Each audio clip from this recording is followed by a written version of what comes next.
South Naples के war conditions के वजह से लोग एक्सट्रीम पॉवर्टी और डेवस्टेशन में जी रहे हैं।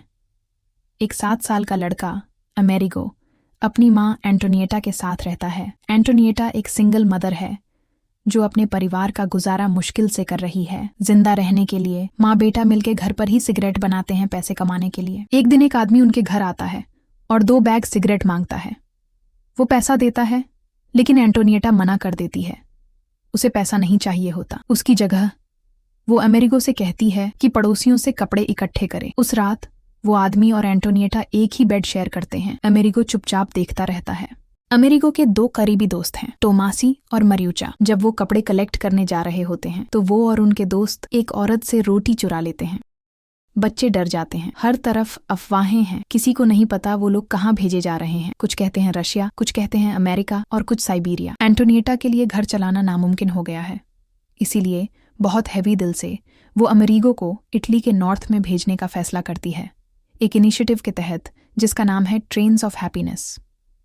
ये प्रोग्राम इटालियन कम्युनिस्ट पार्टी द्वारा ऑर्गेनाइज किया गया था, जिसका मकसद था कि गरीब सधन बच्चों को नॉर्थ के फैमिलीज के पास भेजा जाए जहां उनका ध्यान रखा जा सके during harsh winter months. Winter के बाद उन्हें वापस घर भेज दिया जाता। शुरू में कई फैमिलीज हेजिटेंट थीं। उन्हें डर था कि कम्युनिस्ट्स बच्चों को नुकसान पहुंचाएंगे, लेकिन एक औरत जिसका नाम मैडेलिना था, उसने सभी माँ बाप को अपने बच्चों को छोड़ने के लिए मोटिवेट किया। आखिर में सब बच्चे ट्रेन पर चढ़ जाते हैं। जाने से पहले वो अपने कपड़े अपने परिवार को दे देते हैं ताकि घर में किसी और के काम आ सके। जब वो नॉर्थ मोडेना पहुंचते हैं तो उनका गर्मजोशी से वेलकम होता है। सारे बच्चों को खाना दिया जाता है। एक एक करके बच्चों को नॉर्दर्न फैमिलीज ले जाते हैं, सिर्फ अमेरिगो को छोड़कर। जिस फैमिली ने उसे लेना था वो एक बेबी के लिए एक्सपेक्ट कर रहे होते हैं। फिर एक काइंड हार्टेड औरत डेरना आगे बढ़ती है और उसकी जिम्मेदारी उठाती है।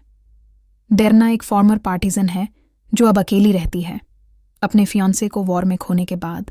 उस रात अमेरिगो डर के मारे सो नहीं पाता। वो चिल्लाता है मामा। डेरना उसके पास आती है, उसे कंफर्ट करती है और एक किताब पढ़ती है जब तक वो सो नहीं जाता। डेरना उसे अपने भाई एल्सिड और उसके 2 बेटों से मिलवाती है।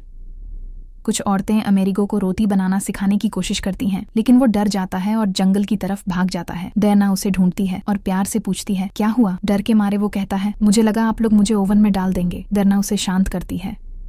वो एक फील्ड दिखाती है और कहती है जब ये सब पीला हो जाएगा तब तुम घर वापस जाओगे। अगली सुबह डेरना अमेरिगो को स्कूल ले जाती है। वहां उसका मजाक उड़ाया जाता है और उसकी छोटी सी लड़ाई हो जाती है। बाद में डेरना उसके लिए कलर्स और एक नोटबुक लाती है। अमेरिगो खुशी से भर जाता है।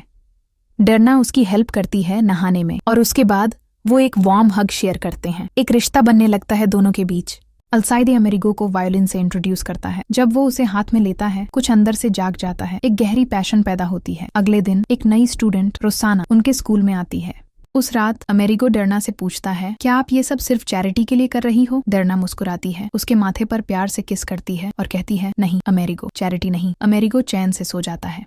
उसके बर्थडे पर एल्साइड उसे एक वायलिन गिफ्ट करता है और डेरना एक लेटर देती है उसकी माँ का। अमेरिगो खुशी से झूम उठता है। लेबर डे के दौरान सब लोग डांस कर रहे होते हैं और सेलिब्रेट कर रहे होते हैं। अमेरिगो बहुत खुश होता है जब उसे अपने पुराने दोस्त दोबारा मिलते हैं। अगली सुबह रोसाना बाथरूम जाती है लेकिन वापस नहीं आती। सब उसे ढूंढने लगते हैं। रात में एक लड़का लूशन अमेरिगो से कहता है सब उसका कसूर है, मैंने उसे ट्रेन के बारे में बताया था।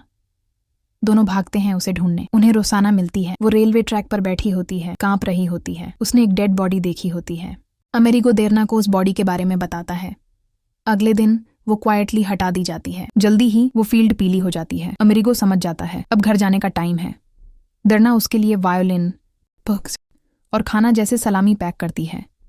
जब ट्रेन छूटती है डेरना रो पड़ती है। जब अमेरिगो घर पहुंचता है वो अपनी माँ को वायलाइन दिखाता है। खुशी के बजाय उसकी माँ गुस्सा हो जाती है और उसे काम पर भेज देती है। बाद में टोमासी उसे बताता है कि उसे नॉर्थ से चीज, वेजिटेबल्स, कपड़े और बहुत कुछ मिला। अमेरिगो अपनी माँ से पूछता है क्या मुझे कुछ मिला मेरे नॉर्दर्न फैमिली से। माँ कहती है नहीं। वो पूछता है क्या मुझे कोई लेटर्स आए फिर से। वो कहती है नहीं। जब वो काम से घर लौटता है उसे कुछ समझ आता है। उसका वायोलिन गायब है। गुस्से से वो सीधा मैडालिना के पास जाता है, वो औरत जो ये प्रोग्राम हैंडल करती थी, और पूछता है क्या डेरना ने कुछ भेजा था। मैडालिना उसे एक बंडल दिखाती है, लेटर्स और फूड जो डेरना रेगुलर भेजती रही थी। उसकी माँ ने झूठ बोला था। जब अमेरिगो अपनी माँ को वायलिन के बारे में बताता है उसकी माँ कन्फेस करती है कि उसने उसे बेच दिया खाने, जूते और कुछ पैसे बचाने के लिए। एक मोमेंट में वो अपने बेटे को थपेड़ मार देती है उसके बिहेवियर के लिए। अमेरिगो का दिल टूट जाता है। उस रात अमेरिगो फैसला करता है कि वो छोड़ देगा सब कुछ। अपनी माँ को छोड़ के वो डेरना के पास वापस चला जाता है। वो डेरना के घर पहुंचता है। डेरना दरवाजा खोलती है और उसे देखते ही जोर से गेल लगाती है, आंखों में आंसू के साथ। उसने उसे इतने महीने बहुत याद किया था। सालों बाद अमेरिगो एक सक्सेसफुल वायोलिनिस्ट बन जाता है। एक रात जब उसका एक बड़ा परफॉर्मेंस होता है, उसे एक कॉल आता है। उसकी माँ का देहांत हो गया है। वो उसके घर वापस जाता है। वहां उस सन्नाटे में उसे वायलिन मिलता है। उसकी आंखों से आंसू बह जाते हैं। उस पल में वो फाइनली समझता है, उसकी माँ ने भी सैक्रिफाइसेस किए थे, उसकी गरीबी में भी। उस रात उसे भेजना ये उसका प्यार था, नफरत नहीं। क्योंकि कभी कभी जो तुम्हें छोड़ देते हैं वही सबसे ज्यादा तुमसे प्यार करते हैं।